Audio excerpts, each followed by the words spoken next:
El señor Federico Furiase es hoy secretario de Finanzas, era director del Banco Central, obvio, estamos hablando del Ministerio de Economía de la Nación. En un rato te voy a preguntar también sobre, bien secretario de Finanzas, esta colocación que se va a hacer mañana y sobre el tema pagos de deuda de la Argentina. Pero me gustaría, contame, ¿cómo ves vos la economía? Pero más allá de ser funcionario, cuando salís a la calle, vas a un restaurante o no, vas a comprar algo, ¿cómo estás viendo vos la economía? Y objetivamente, y la idea es también contarle a la gente la historia de los datos, la objetividad de los datos. En términos, lo que veo de la economía es una economía que se estabilizó. Hay una estabilización macroeconómica que se refleja básicamente en el bolsillo de la gente. La inflación bajó muy fuertemente y eso permite estirar el horizonte de las decisiones económicas. Digamos, antes estabas pendiente, los pesos te quemaban, tenías que salir a sobreestoquearte, compraban de más aceite, atún, porque los pesos te quemaban, no podías hacer una inversión a mediano plazo, estabas todo el tiempo mirando dónde está el dólar, a cuánto va a estar el costo de reposición de la mercadería, no tenías insumos para importar. Todo eso cambió rotundamente a partir de la estabilización macroeconómica. Hoy las empresas pueden tener los insumos, tienen acceso al crédito, podés estirar el horizonte de inversión porque tenés estabilidad macroeconómica en términos del dólar, las tasas de interés están bajando. Gente que no podía acceder a un crédito, contra familias de clase media que pueden obtener un crédito hipotecario, y eso te cambia la vida rotundamente. Muy poco hoy, Empezó de cero y eso está creciendo muy fuertemente, y ahora los bancos empezaron a bajar nuevamente las tasas de interés para crédito hipotecario, y eso es un cambio muy rotundo, ¿no? Lo que antes te quemaban los pesos, ibas y sobreestoqueabas en consumo masivo, ahora estás teniendo crédito para una casa, para un auto, bienes de consumo durables que bajaron el precio en relación a los precios internacionales, igual que indumentaria, gracias a la estabilización macro y lo que es una apertura comercial inteligente. Pero te cierro con esto. Hay un cambio, y esto es muy importante, y esto tiene que ver con cómo cambia el chip la gente. Los incentivos macroeconómicos cambiaron rotundamente. Antes había un esquema macroeconómico que en la micro de cada familia o de cada empresa, ¿qué pasaba? Tenías protección comercial, con lo cual trabajabas con márgenes muy altos, no había incentivo a competir y a bajar costos, y ese costo lo pagaba el consumidor con precios muy altos y escasez de productos. Ahora tenés una macroeconomía estabilizada, con una apertura comercial que te permite ganar escala, bajás de regulaciones, tenés baja de aranceles, baja de impuestos, baja del costo financiero.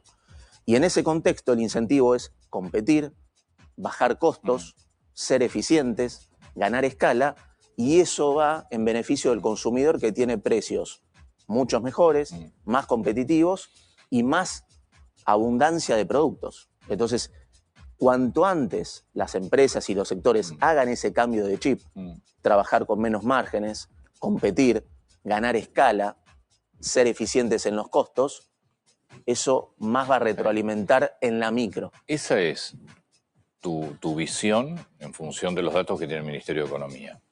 Mi visión en función de lo que yo veo en la calle es que escucho cada vez más que el dinero no alcanza, que no vendo, que no puedo pagar el alquiler. ¿Cómo se compatibiliza tus datos?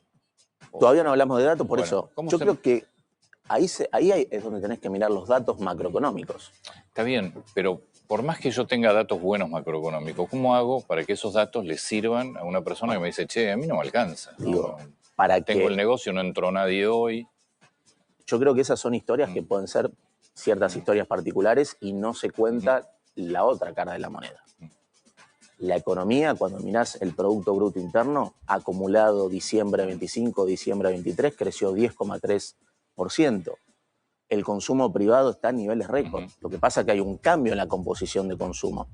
Pasaste de bienes de consumo masivo, porque te quemaban los pesos, y ahora vas a electrodomésticos, a una casa, viajes, autos. El consumo privado está en máximos históricos, creció 7,9%, el año pasado la economía creció 4,4%. ¿Y dónde consumen? Porque bueno, hay mucha gente que tiene comercio que te dice acá, de vuelta, no vendo. Podés tener sectores que... Propiedades es relativo porque hay muy poco crédito. Tampoco no, pero eso está tirando muy fuertemente. Sí, falta... Consumo de bienes durables, sí. Esto está tirando muy fuertemente porque además lo que hubo fue una recuperación muy fuerte del crédito. Nosotros recibimos un crédito que era 4 puntos del producto, crédito a familias y a empresas, y gracias al superávit fiscal, la estabilización macroeconómica y la baja de la inflación, hoy esos 9 puntos del producto. Y eso impulsó el consumo de bienes durables, impulsó el consumo de electrodomésticos, autos, y obviamente en los últimos meses, producto de lo que fue el ruido político en las elecciones, que subió el riesgo país, se desaceleró el nivel de actividad y la inflación subió en el margen por la caída en la demanda de dinero que eso generó, a lo que se le acopló aumentos de la carne, de precios relativos, de servicios, tarifas para sostener el superávit fiscal, aumentos en estacionales. Marzo también pega a colegios, es un mes estacionalmente alto, y eso obviamente que digamos, desaceleró el crecimiento de los ingresos reales, pero están todas las condiciones objetivas desde el lado monetario. La inflación es un fenómeno monetario para que la inflación a partir de abril y mayo baje fuertemente. Cualquier agregado monetario que mires está viajando al 20% interanual, muy por debajo de la inflación. Eso te anticipa que la inflación va a bajar y eso va a permitir que los salarios nuevamente empiecen a recuperarse en términos reales junto con el crédito porque están bajando las tasas de interés muy fuertemente. Marzo va a ser otro mes donde el salario va a perder con la inflación. Marzo es un mes donde la estacionalidad es complicada en términos de inflación, además pegó naftas por el contexto internacional, pero fíjate que la solidez del programa macroeconómico que en el ruido de las elecciones se bancó una dolarización del 50% del M2 de la cantidad de dinero, producto de ese ruido político. Y ahora estás en una crisis internacional que golpea el precio del petróleo y golpea los bonos en dólares de todos los países emergentes, y aún así tenemos el dólar tranquilo y las tasas de interés en pesos bajando. Eso habla de la fortaleza macroeconómica que obviamente no está aislada de la micro. Por eso sacamos más de 12 millones de personas de la pobreza. Pregunta lo por mismo de hace un rato. ¿Y por qué entonces hay mucha gente que siente que está mucho peor, que le alcanza mucho menos que antes? Yo no creo que esté peor. Me parece que el punto de partida era una inflación que corría al 1% diario. Acordate que teníamos una herencia que tenía riesgo de hiperinflación, ¿no? Entonces es importante el punto de partida. Vos también eso lo dijiste, vos con esa inflación igual tenías, como se emitía, vos sentías que tenías más dinero y sentías que podías comprar más cosas. Totalmente, había un nivel de consumo que era insostenible y era la contrapartida de la caída en la demanda de dinero, que los pesos te quemaban y salías al supermercado a sobreestoquearte. Eso es insostenible y a la larga termina desincentivando inversión, consumo, empleo. Por eso Argentina no crece desde el año 2005. Entonces, en menos de 2 años se estabilizó la macro partiendo de una herencia muy complicada, se duplicó el crédito a las familias y empresas y además de la estabilización macroeconómica, y esto, digamos, va a mejorar la situación de los sectores que todavía no están viendo esa atracción del crecimiento económico. Se bajaron impuestos por más de 2,5 puntos del producto. Todo lo que vamos a tener de inversión por el lado del RIGI, hay 25.000 millones de dólares ya aprobados y hay unos 70.000 millones de dólares en revisión. La combinación de la reforma laboral que le baja el costo a las empresas de 18 a 2% es muy importante. Junto con la ley de inocencia fiscal, eso va a potenciar el mercado de capitales. Y ahí hay un potencial enorme. ¿Por qué la gente crees que no está depositando sus dólares en el banco? Porque no está muy activa la ley. Pero lo que son los depósitos en dólares están en 40.000 millones. Te hablo de el dinero. Bueno, no fue declarado en su momento que hoy... Yo creo que eso va a llevar un tiempo. Obviamente la estabilización macroeconómica, la seguridad jurídica, junto con la ley de inocencia fiscal, no tengo dudas de que eso va a traccionar. Ya lo estás viendo en los depósitos en dólares, están en 40.000 millones de dólares. Y el margen que hay para el potencial que tenemos.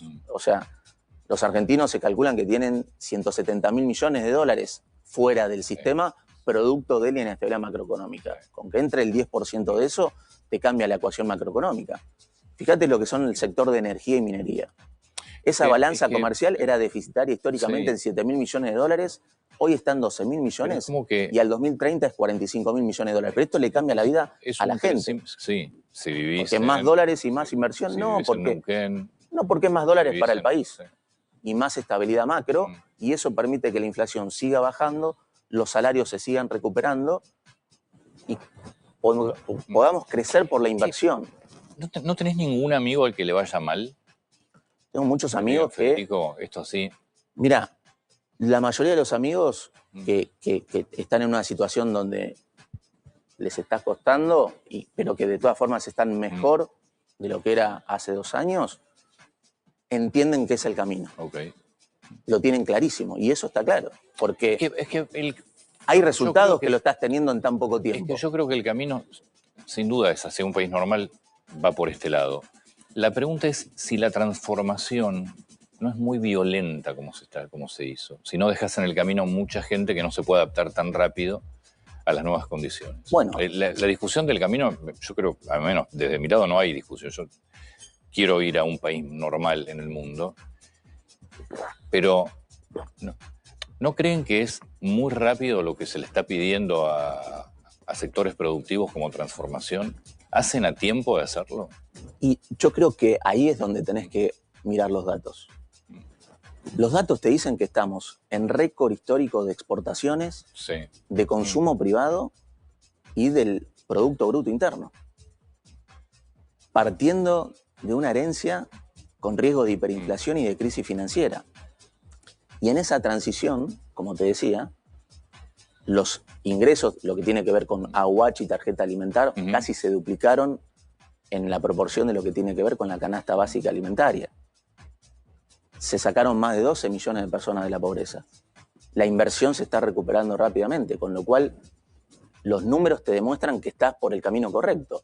No hubieses tenido una elección de medio término con 40% si la gente no llega a fin de mes. Es que entonces, yo creo que hay un sector de la sociedad que no quiere ni por sueño volver atrás, entonces a pesar del sacrificio que se hace y es mucho, igual están apoyando. Porque reconocen que es el camino y porque también tenés a mucha gente que le está yendo mucho mejor en muy poco tiempo.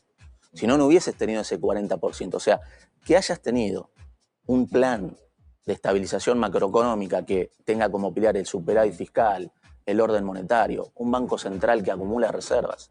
Desde que arrancó el año se compró más de 4.000 millones de dólares con el dólar a la baja. Entonces, se están bajando los ratios de deuda.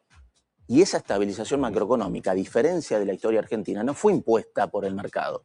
Es una decisión política del presidente y del ministro de Economía, pero ratificada por el voto. Ratificada en la elección de medio término por el 40%, y que eso abrió un espacio para ganar margen a nivel político de la Libertad Avanza. Se vio en la Argentina Week, donde el equipo económico fue acompañado de 11 gobernadores apoyando el programa económico. Entonces me parece que eso es lo que te da el resultado, y me parece que lo que la gente se tiene que llevar son estos datos objetivos, porque la gente me parece que está muy contaminada de lo que son por ahí situaciones particulares. Pero una cosa, yo entiendo que me puedes decir contaminada por redes, por oposición, por declaraciones, pero más allá de yo creo que no hay que subestimar a la gente en eso. No. Más allá de la contaminación, está la realidad de cada uno. Hay realidad de algunos que está escuchando es compleja porque, claro. Que el secretario de Finanzas da unas cifras impresionantes y te dice, che, pero a mí, yo no estoy ni cerca de todo. Esa gente que entiende que es el camino tiene que quedarse tranquila que en el corto plazo va a estar mucho mejor. Porque los datos macroeconómicos avalan eso. Porque la inflación va a bajar muy fuertemente a partir de abril y mayo. Eso es el bolsillo del consumidor. ¿Podés empezar con 0 en agosto, como dice el presidente? No lo descarto. Pero ese no es el punto, digamos. La inflación se va a desplomar, va a bajar fuertemente porque las condiciones macroeconómicas Marzo, vos decís que es el último mes de inflación. Marzo es un mes donde venís que las carnes dejó arrastre, tuviste naftas por el contexto internacional y además es un mes de estacionalidad complicada por los colegios y educación. Entonces, a partir de abril y mayo, ya despejado todos esos componentes, la inflación está todo dado para que la inflación baje fuertemente y eso lo sienta la gente en mejora del salario real y además bajaron las tasas de interés. Bajó el costo financiero muy fuertemente después del ruido político. Y eso es, la gente va a tener mayor poder adquisitivo en el bolsillo y acceso al crédito para comprarse una maquinaria, para comprarse un bien durable a tasas muy bajas. ¿Tiene la Argentina el dinero para pagar todos los vencimientos este año?